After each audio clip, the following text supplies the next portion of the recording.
So in this video, I'm going to show you guys what All-Star Weekend was like for a barber, and I'm going to take you on a house call for a pretty big name that you might know. Whoa, whoa, whoa, whoa. Clear out the room, I'm coming through, they want to see what I'm about. Yeah, I got skills, do it for the thrill, I'm on a paper route.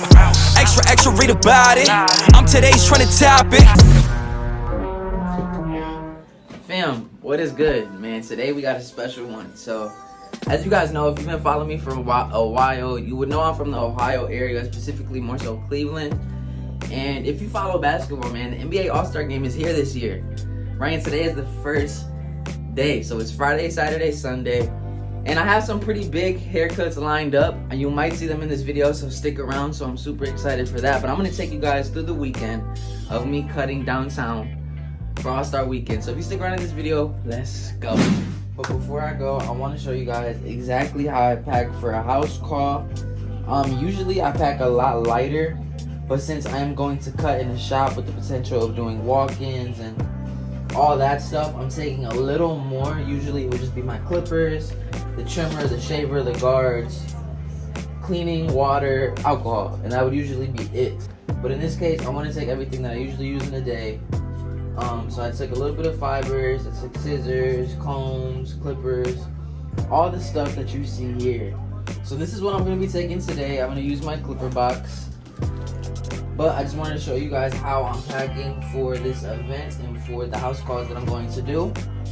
Without further ado, man, let's get it. Yeah. Oh, I can't let him take my soul. Yeah. I can't let him take my soul. No. Alright, fam, so right now, you know, I'm on my way to Cleveland. I live about 20 minutes away. I should be pulling up any minute. But, man, how I'm feeling, I'm super excited for this weekend. I think it's going to be dope. Really what I hope to get out of this weekend is just a lot of different opportunities to network and just build relationships, right? Because especially coming from a city like Cleveland, stuff like this doesn't happen often out here, right? So when they do, it's important to take advantage of it. And this morning, man, I got some huge news. If you stick around in this video, you'll see exactly what it is. But I'm gonna become someone that means a lot as an entrepreneur, that has changed the game, is very influential. So if you stick around in this video, I'm gonna show you guys exactly how it happened, and who it is. So let's stick around in this video. But I'm gonna pick this right back up when I pull up to Tower City, which is where I will be cutting at my friend's shop called City Breaks Barbershop. Yeah, I'll pick it up there.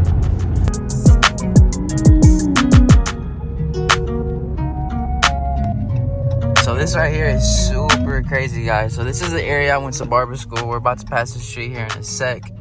But this was not here 2 years ago.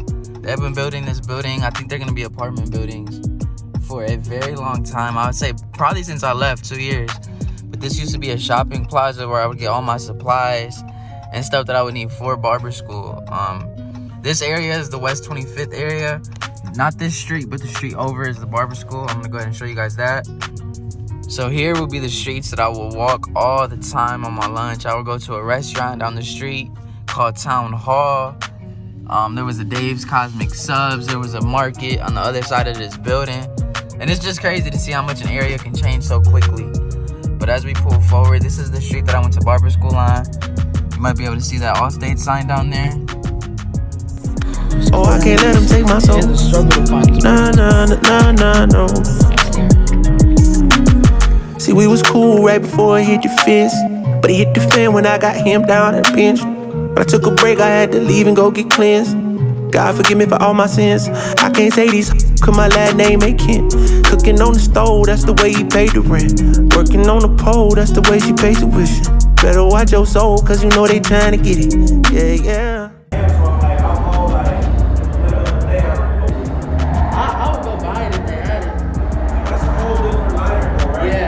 So now it's story time on how all this happened. So I finished setting up and I have my dude book pull up for a haircut.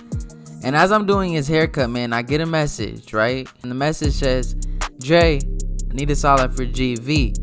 Now, the message looked really spammy. So I was like, GV, as in Gary V, because I pressed on his profile and I seen he had a whole bunch of pictures with Gary V. So I knew it had to be legit, and he responded, yes sir, told me a location and time. And you know what I had to say? I said, absolutely, I can be there. So I packed up all my stuff, put it in my suitcase, and went to the hotel. Now on my way up, I am super nervous, right? Not because I don't know what to do, just because I know who this is and the influence it had on my life. But I got to cut Gary V. He was a super cool guy. He was the same exact person in real life. But right after I cut Gary V, I got another opportunity to cut another NBA player, and his name is Isaiah Stewart. This is him, and you probably remember him from this situation. Broad. Stewart is hot trying to get loose. But yeah, fam, that was my All-Star weekend. I had so much fun. I low-key did not want it to end, but it felt really good. To see Cleveland jumping how it was, you know, being from a city. I'm not from Cleveland exactly. I'm from a city, you know, 20 minutes out. But we know stuff like this doesn't happen out here often. So when it does, it's cool to see people come together, to see businesses get the shine that they deserve, right? You see people that work so hard and deserve attention and deserve the opportunity. So it's super cool to see that as well. And yeah, man, I had so much fun doing the house calls that I was able to do, meeting Gary V, meeting Isaiah Stewart. But yeah, man, it was so fun. And what I really take away from it is that it was confirmation, right? Because when opportunities like that happen for myself, or I'm able to cut these people that I look up to, or people that have high influence and high, you know, they are in a different place in life than I am, to say the least. It's confirmation, right? I just take it as God reassuring me, like, this is exactly where you're supposed to be, right? Because to be honest, I can't take credit for any of it, right? This stuff just kind of happens. I can do what I do on my part. I can work hard. I can put myself out there. But honestly, connections don't happen unless they organically happen, right? And God allows me to have that opportunity, man. So as far as how I'm feeling super grateful. I'm super grateful for what I was able to experience, the connections I was able to make. And we'll see where we go from here, right? Because it all starts with the haircut. It starts with the conversation. I don't know what can come from this. And what I want you to take away from this, right? Whether you're an aspiring barber, you've been a barber for many years, I want you to use this, right? This video is up as motivation, not to be like, man, look what Dre is doing, man. Dre is out here killing it. I'm about to leave fire emojis. Nah, it's not about me. I want you to take this video and use it as motivation for your career, right? And the things that you are called to do. You feel me? And I feel like a lot of times what holds people back from putting themselves out there and making these connections is fear, right? And what God has been showing me is the things that I fear the most tend to be where I trust Him the least, right? So whether that be in my career, my finances, my relationship, my marriage, right? My being a father, all these things, you know what I'm saying? Things that I fear the most tend to be where I trust God the least. So what I want to encourage you to do, man, is give it to God. As God reveals your fears, He will also build your faith, right? So at the same time where all these things are happening, where you're super, you know, scared and nervous, and you don't know if it's gonna work out, as God reveals those things to you, at the same time it might be uncomfortable, but He's building your faith. He's building your trust in Him. So what I want to encourage you to do is submit it to God, right? Trust God to fulfill His promises and work things out. All right, so stop being fearful. Be encouraged, knowing that God is building your faith in those moments. Use this as motivation, man. So I just want to thank you guys for watching this video, and I will catch y'all next time.